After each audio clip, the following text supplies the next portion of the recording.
Apa ciri-ciri orang yang mencintai dunia? Orang-orang mencintai dunia itu adalah orang-orang yang sangat mengharapkan namanya benda. Dia menghabiskan waktunya untuk mengumpul harta dan kesenangan dunia dan melupakan akhirat. Oleh karena itu Nabi telah mewanti-wanti kepada umatnya, dalam hidup ini kalau kita melihat banyak sekali orang-orang melupakan daripada tujuan hidup diciptakan Allah Subhanahu wa taala. Apabila seseorang sudah dirasuki hatinya cinta kepada dunia, pasti akan takut mati. Dan itu melakukan berbagai macam cara untuk mendapatkan harta dengan sebanyak-banyaknya. Apa harta itu hal atau tidak menjadi persoalan. Yang penting hidup, mendapatkan harta dengan sebanyak-banyaknya. Dia sangat mencintai dunia. Kebahagiaan bukan dari segi harta, kebahagiaan adalah terletak dari hati, Bapak dan saudara-saudara.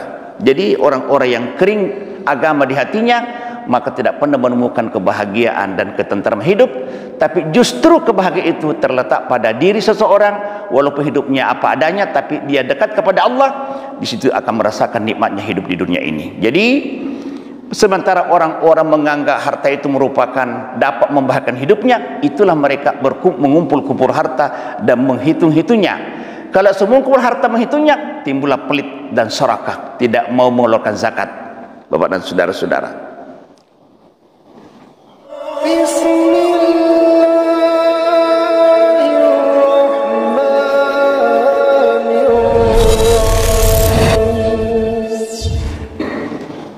Bismillahirrahmanirrahim. Assalamualaikum warahmatullahi wabarakatuh. Alhamdulillah. Alhamdulillah Rabbil Alamin.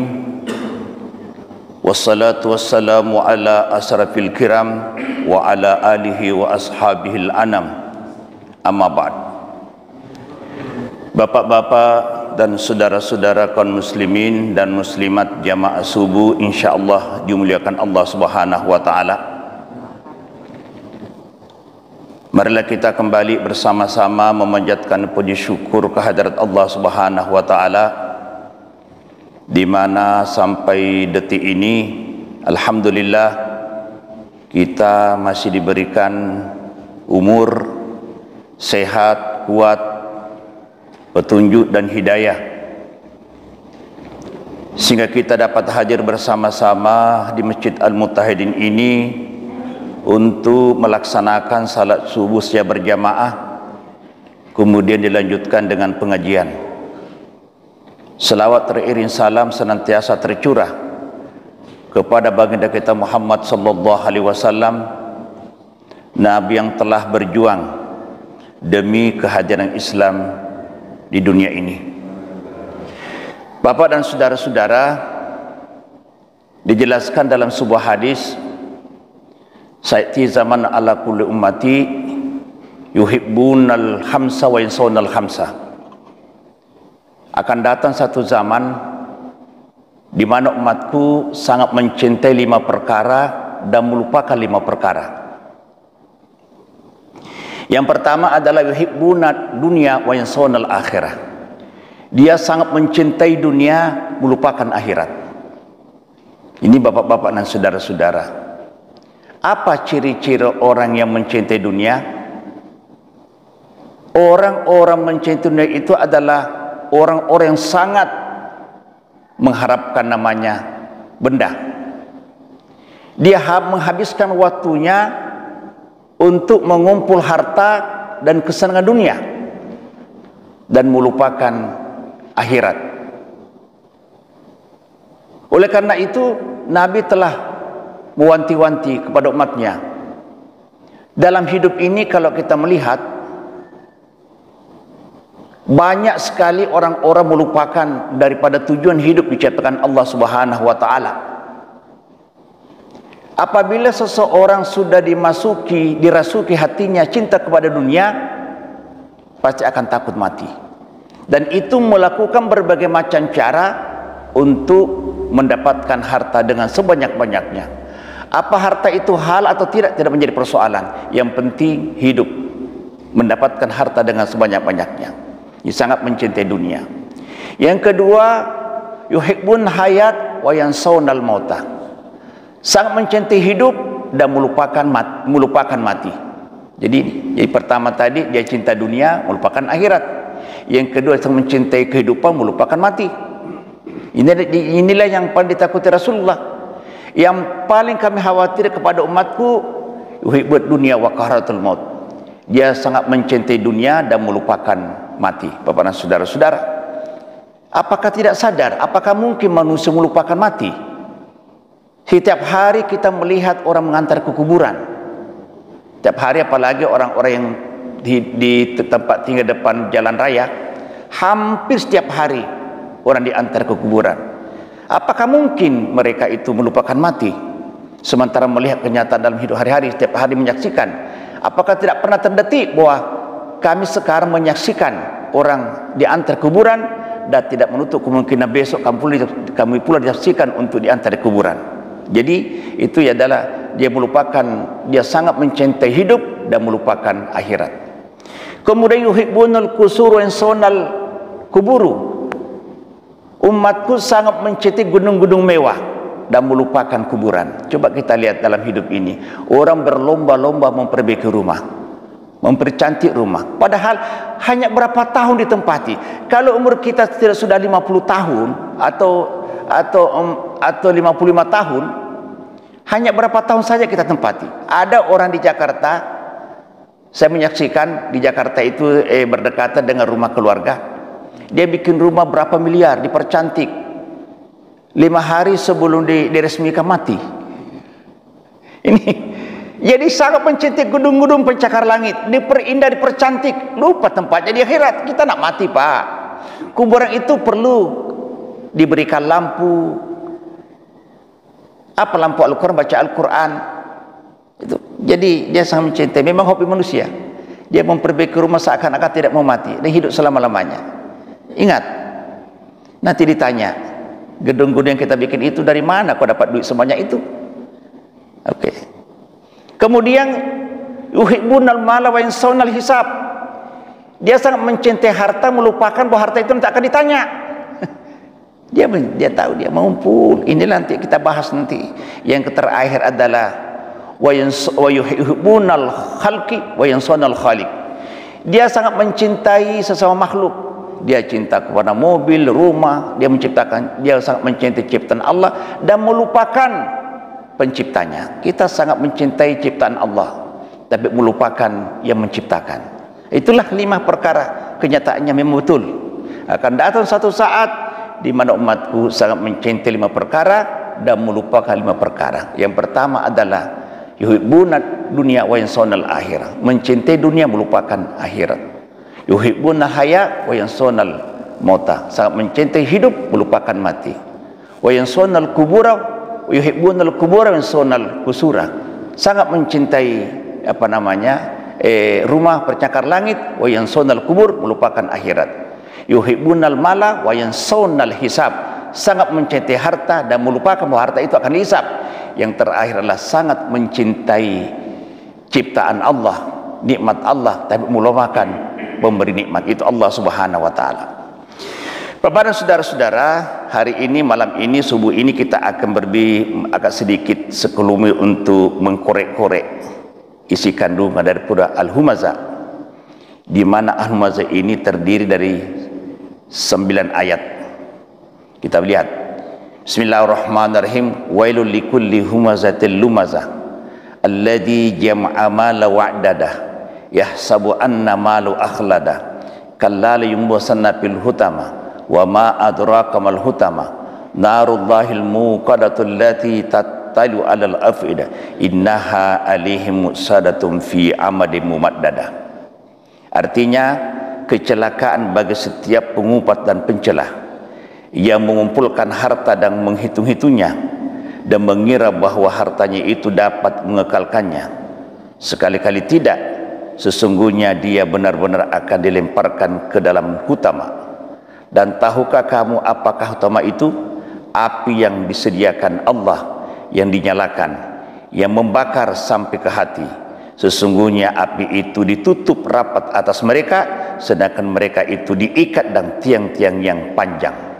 Bapak dan saudara-saudara, al-humaza atau al-lumaza, al-hamaza dan al-lamaza, bedanya kalau yang pertama melalui ucapan, sedangkan yang kedua melalui perbuatan. Jadi al-humaza mencela dan mengejek.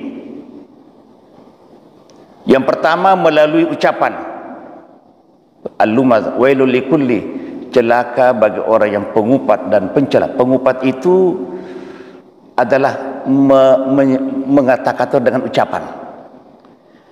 Sedangkan humaza itu adalah melalui perbuatan. Kalau tadi mencela melalui ucapan, kalau yang kedua tadi adalah al-humaza adalah perbuatan, dia mencelakakan orang. Makna yang dimaksud ialah tukang mencela orang lain dan menjatuhkan mereka. Penjelasan mengenai maknanya telah disebutkan di dalam tafsirnya. Hamazi masya'in binamimin, yang banyak mencela, yang kian kemari menghambur-hambur hasutan. Ibnu Abbas mengatakan bahwa humaza lumaza artinya tukang menjatuhkan orang lain lagi pencela. Rabi Ibnu Anas mengatakan bahwa al-humaza mengejek di hadapan, sedangkan lumaza mengejek dari belakang. Jadi latar belakang turunnya ayat ini ketika orang kafir itu, kafir Quraisy yang kaya raya, sementara Muhammad ini dalam keadaan miskin, tidak punya bapak, tidak punya ibu, hidup dalam keadaan miskin, diejek Muhammad. Diejek karena Muhammad hidup anak yatim piatu, mana dia tidak beranak miskin. Sementara orang kafir Quraisy itu dia punya kaya raya, punya duit banyak, mengumpul harta, kemudian menghitung-hitungnya. Kenapa orang-orang kafir dulu mengumpul uang dan menghitung-hitungnya? Yahsabu annahu malah, yahsabu annama law akhla, karena mengira harta itu nanti bisa disogok malaikat Malik, dikiranya seperti dunia. Yahsabu annama, dikiranya harta itu dapat mengekalkan hidupnya, dapat membahagiakan hidupnya, makanya dia kumpul. Makanya orang-orang yang menjadikan harta sebagai tujuan hidup menganggap harta itu dapat mengekalkan hidupnya. Coba kita lihat, apa benar harta itu merupakan bisa membahagiakan orang? Dalam hidup ini sering kita lihat ada terjadi percecokan rumah tangga. Apakah mereka kurang? Tak. Bahkan dia sering terjadi rumah-rumah yang mewah. Terjadi pertengkaran antara suami istri, anak dan segala macam. Pada mereka hidupnya cukup. Sementara di sisi lain ada gubuk-gubuk derita, sering kedengaran senda gurau dan segala macam makanan, coba tempe dan tahu. Tapi mereka bahagia. Kenapa mereka? Kebahagiaan bukan dari segi harta, kebahagiaan adalah terletak dari hati, Bapak dan saudara-saudara. Jadi orang-orang yang kering agama di hatinya, maka tidak pernah menemukan kebahagiaan dan ketentraman hidup. Tapi justru kebahagiaan itu terletak pada diri seseorang, walaupun hidupnya apa adanya, tapi dia dekat kepada Allah, di situ akan merasakan nikmatnya hidup di dunia ini. Jadi sementara orang-orang menganggap harta itu merupakan dapat membahagiakan hidupnya, itulah mereka mengumpul-kumpul harta dan menghitung-hitungnya. Kalau semua kumpul harta menghitungnya, timbullah pelit dan serakah, tidak mau mengeluarkan zakat, Bapak dan saudara-saudara.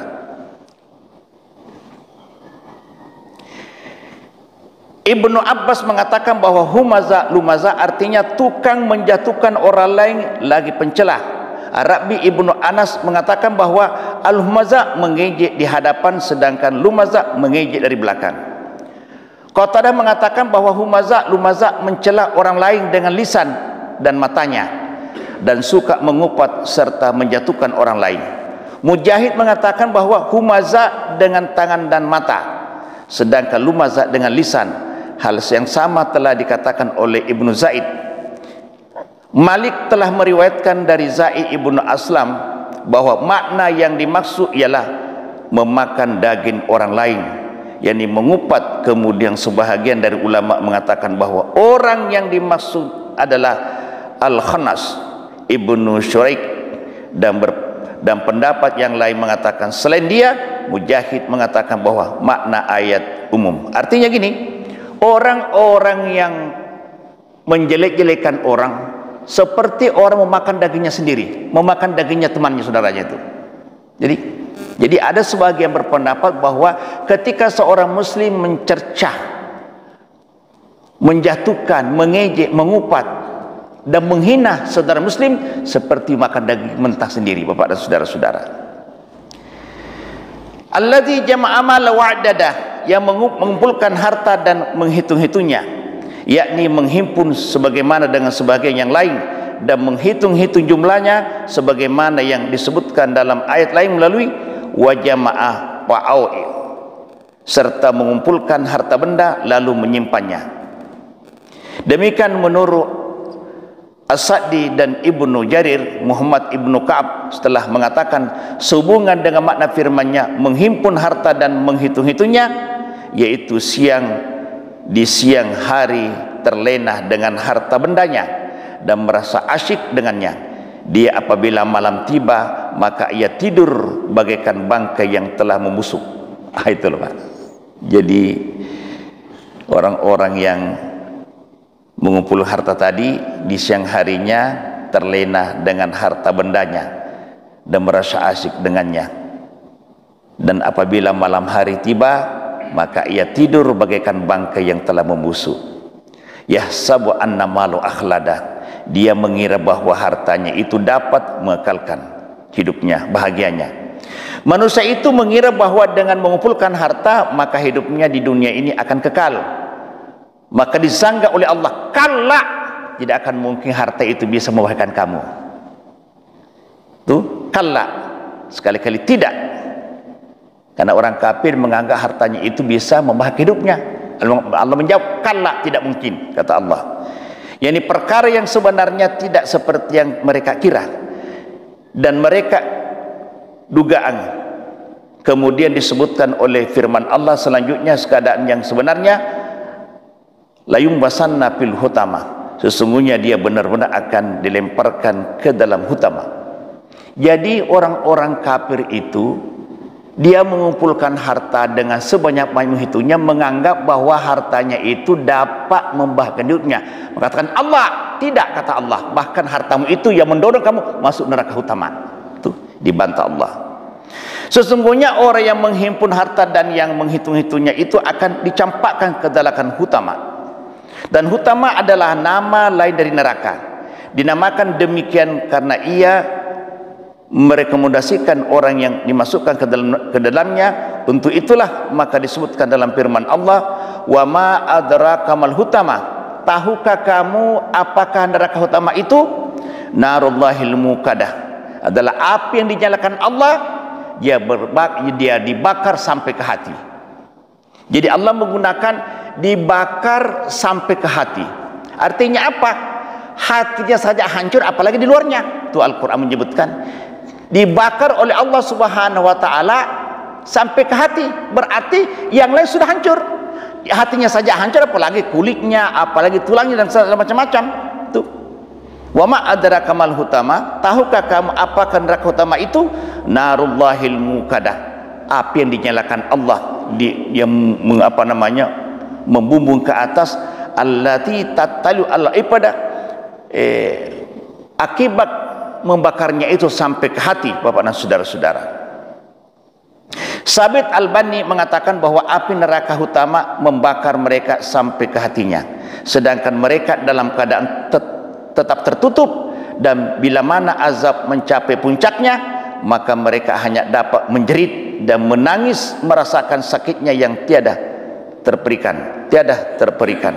Muhammad Ibnu Ka'ab Al-Quraisy mengatakan bahwa api neraka hutama membakar semua anggota tubuh penghuninya, dan apabila api sampai ke hatinya dan mencapai batas tenggorokannya maka kembalilah api itu ke tubuhnya, Bapak dan saudara-saudara.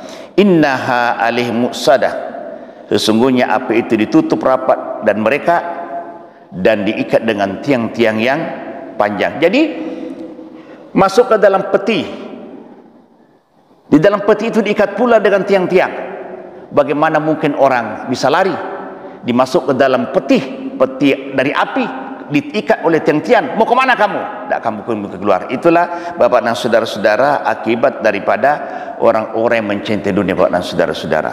Memang dunia ini kalau kita memperturutkan, itulah membuat orang melupakan mati apabila mereka bergelima dalam harta. Kemudian diberikan kesehatan, diberikan kekuatan, katanya melupakan dunia. Namanya istirahat. Istirahat namanya ketika kita seperti memancing ikan. Ketika memancing ikan itu, pancing itu dibalut dengan umpan, dilemparkan ke laut. Ikan itu tidak tahu bahwa di dalam umpan itu ada pancing. Macam itu juga manusia. Ketika diberikan harta banyak, dia melupakan bahwa ternyata harta ini yang membuat lupa kepada Allah.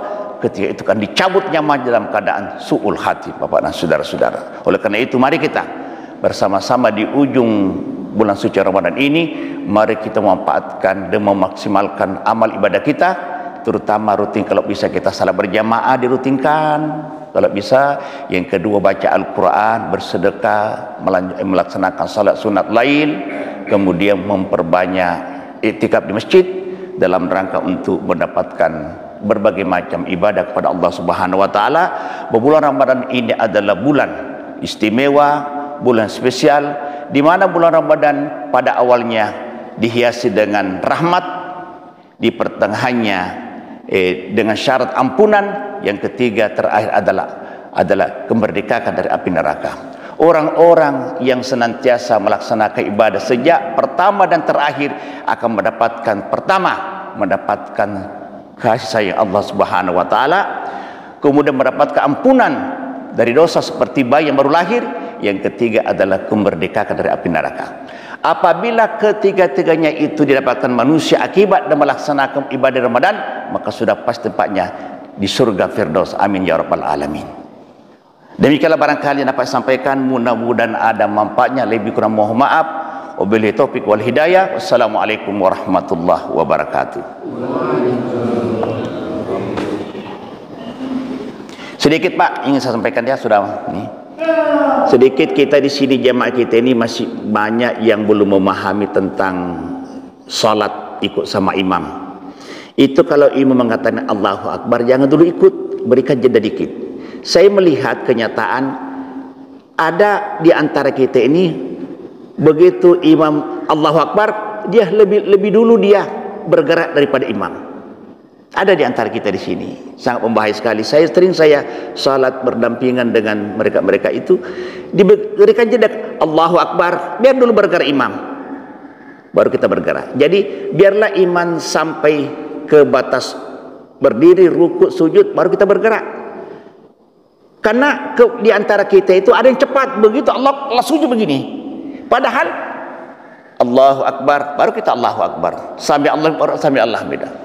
Kalau serempak bergerak dengan suara aba-aba iman, ada di antara kita mendahului imam, bapak dan saudara. Jadi diupayakan kita itu kalau sudah imam Allahu Akbar, kasih jeda dikit supaya baru kita bergerak. Dikhawatirkan apalagi kalau assalamualaikum, wassalamualaikum, imam lah waalaikum, nah ini assalamualaikum. Padahal disunatkan itu nanti kita assalamualaikum setelah assalamualaikum warahmatullahi wabarakatuh, baru kita assalamualaikum. Jangan serempak assalamualaikum lagi, lah dulu assalamualaikum. Nah itu jadi hal-hal seperti ini sering kita berbuat kesalahan, tidak kita sadari. Jadi saya ulangi lagi, apabila imam memberikan Allahu Akbar, berikan jeda dikit baru kita bergerak. Kalau perlu biar dulu sempurna rukuknya Pak Imam, baru kita sujud. Begitu juga naik. Jangan sampai kalau mengikuti aba-abanya lebih duluan kita daripada imam. Itu bisa membatalkan salat, atau bisa nanti di akhirat dibangkitkan seperti kepala